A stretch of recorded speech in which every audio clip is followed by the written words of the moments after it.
Salut les animaux légendaires, j'espère que vous allez bien. Depuis un certain temps déjà, j'essaie de me creuser la tête pour essayer de trouver un moyen d'avoir un indice de flexibilité des planches qui serait identique d'une planche à une autre et d'une marque à une autre. Car comme vous avez pu le constater, chaque fabricant donne son indice de flexibilité, mais on ne connaît pas les rapports qu'il y a entre un fabricant et un autre. Et du coup, j'ai décidé de prendre tous les wakeboards que j'avais en stock, donc à savoir une O'Brien Indy 140, le modèle 2018, les 3 slingshots que vous avez vus derrière moi durant les différentes vidéos, donc la slingshot Shredtown, la Solo et la Coalition, et enfin la dernière board, la Shearboard en 145 qui m'a été passée à Hypnotix lors du dernier camp que vous n'avez pas encore vu en vidéo. Malgré tout, pour les besoins de cette vidéo, j'ai dû limiter à 2 boards et on va faire un comparatif entre la Solo en 142, donc le modèle 2018, et l'O'Brien Indy qui est en 140 parce que les deux sont de très bonnes concurrentes et elles s'adressent au même public. Tout d'abord, avant de commencer le comparatif, je vais vous expliquer le principe de ce test.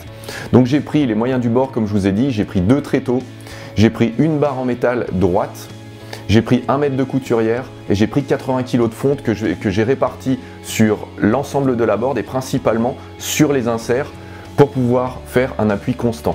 J'ai mesuré d'abord la dimension entre donc la semelle de la board et le bas de la règle que j'ai posé sur les tréteaux. Puis j'ai posé les 80 kg de fonte répartis sur l'ensemble de la board, j'ai remesuré et ensuite j'ai enlevé les 80 kg de fonte et j'ai remesuré encore. Parce qu'en fait, pour moi, le but, c'est de calculer l'élasticité. Et donc, dans un test d'élasticité, ce qu'il faut tester, c'est la déformation du matériau et ensuite de bien vérifier que ça revient dans sa position initiale. Alors, c'est sûr que de toute façon, et soyons bien clairs, le meilleur de tous les tests, c'est votre test que vous ferez sur l'eau avec les boards au pied pour pouvoir le constater. Maintenant, moi à distance et pour pouvoir vous permettre aussi d'avoir un certain jugement sur les différentes boards et ça vous permettra de constater aussi ce que les différents constructeurs font. Si vous avez des commentaires, n'hésitez pas à les mettre en bas de cette vidéo. Je prends toute remarque constructive qui me permettrait d'avancer sur la recherche d'un flex unique d'une marque à une autre. Pour que ce test y soit plausible, il fallait que les données soient quand même assez précises. Alors ce que j'ai fait, c'est que j'ai mesuré le centre du nose et le centre du tail pour pouvoir mettre l'écartement correct entre les deux tréteaux. Et ça, d'une board à une autre pour que ce soit malgré tout fiable d'une board à une autre et forcément d'une taille à une autre. Je vous ai mis les données prises dans un tableau que j'ai mis en description de cette vidéo et qui est d'ailleurs l'article relatif à cette vidéo. Donc maintenant, on peut commencer la battle entre la Solo et la Indy.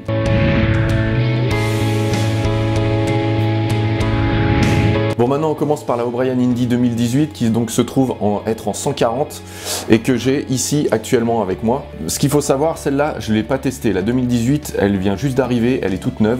Par contre elle n'a pas du tout changé au niveau de sa structure à part donc au niveau du design. Du coup c'est une board que j'ai eu l'habitude de rider l'année dernière et que moi donc j'ai adoré. Au-dessous elle est bardée de channel, elle a un manche-rail et ce qui fait que quand vous venez vous poser sur un tube, ça vient bien se caler à l'intérieur, donc bien sûr en 50-50, comme ça vous pouvez suivre le tube jusqu'au bout. Et ça je vous cache pas, quand vous avez un peu de mal à appréhender les tubes, c'est un vrai plus.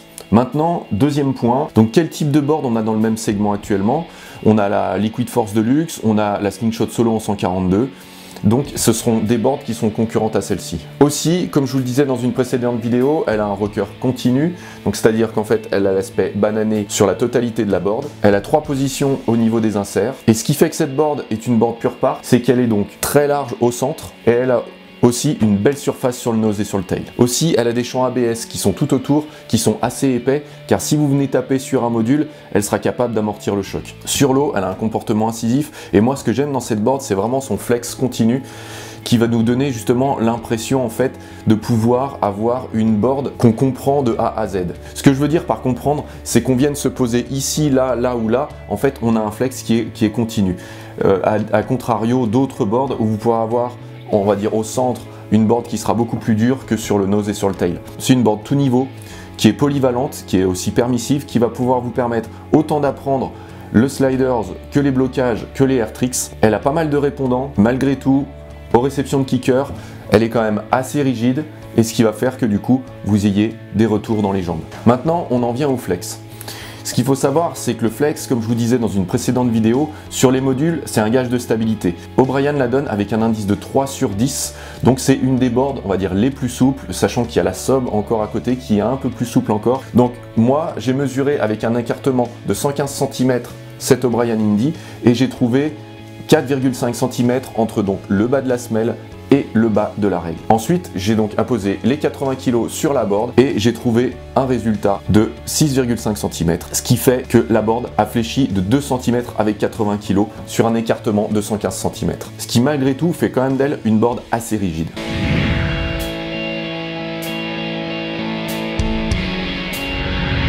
Maintenant, la Slingshot Solo. Slingshot la donne comme étant une board hybride, ce qui veut dire qu'elle est autant capable de pouvoir être utilisée en bateau qu'en câble. Vous allez avoir sur le nose et sur le tail, vous avez des petits trous et d'ailleurs elle est livrée aussi avec des ailerons qui sont totalement amovibles. La particularité de cette board, contrairement à la Indy, c'est qu'elle a donc un rocker 3 niveaux, c'est-à-dire qu'en fait elle va avoir une structure plutôt plate sur le dessous et ensuite le nose et sur le tail relevé. Ce qui en fait du coup une board qui sera très incisive car ce genre de rocker, c'est ce qui vous permet d'avoir de la précision dans l'eau lors de vos coupes. En plus de ça, ce que Slingshot a fait, c'est que sous la structure de cette board, ils ont fait un énorme channel sur la totalité de la longueur, ce qui fait donc une énorme voie d'eau, ce qui vient encore renforcer l'accroche de cette board dans l'eau.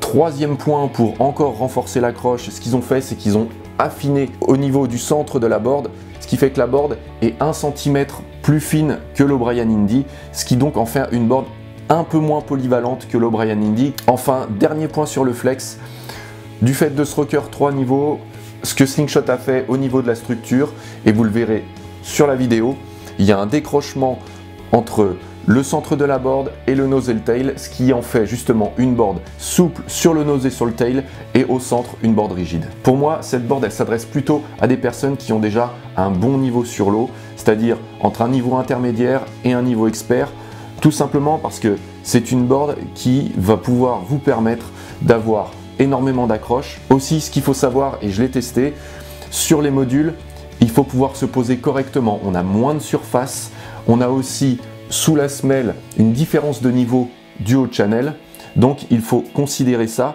de venir se poser correctement sur les modules en bonne position, parce que sinon elle sera moins permissive que l'O'Brien Indy par exemple. Malgré tout, si vous cherchez une bonne board polyvalente qui va vous permettre de pouvoir faire du bateau et du câble et d'avoir un compromis entre de l'incisif et du flex sur le nose et sur le tail, auquel cas, moi je vous conseille la Slingshot Solo et garder l'aspect incisif que ce soit en bateau ou que ce soit en câble et de bénéficier de la structure de chez Slingshot qui en fait une board solide. Donc maintenant, je l'ai soumise au test de flex. Donc j'ai positionné la board avec un écartement de 117 cm sur les tréteaux. Donc j'ai mesuré sous la semelle jusque sous la règle, ce qui m'a donné un écartement de 5,3 cm. J'ai ensuite apposé 80 kg sur la board, ce qui m'a donné un écartement de 8,5 cm, ce qui fait un écart de 3,2 cm.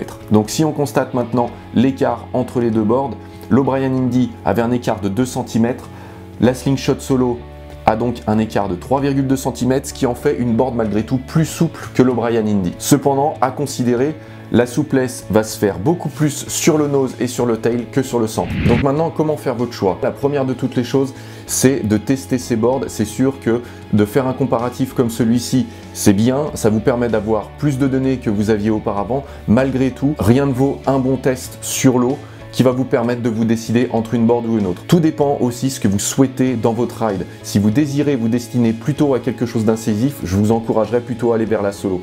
Si vous souhaitez avoir une board plutôt polyvalente qui va vous permettre de faire malgré tout que du parc, auquel cas ce sera plutôt l'O'Brien Indy. Maintenant, la différence entre le 140 et 142 cm, pour moi, elle joue pas énormément. Pourquoi? Parce qu'en fait, la surface de la board est quasi identique, tout compte fait dans le fond, puisque l'O'Brien Indy sera beaucoup plus large au centre de la board. Enfin, pensez que ces deux marques, elles font quasiment à chaque fois le tour de la France pour pouvoir faire tester leur matériel. Donc participez à ces essais, comme ça vous pourrez aussi vous en faire votre idée. Voilà, j'espère que cette vidéo vous aura plu.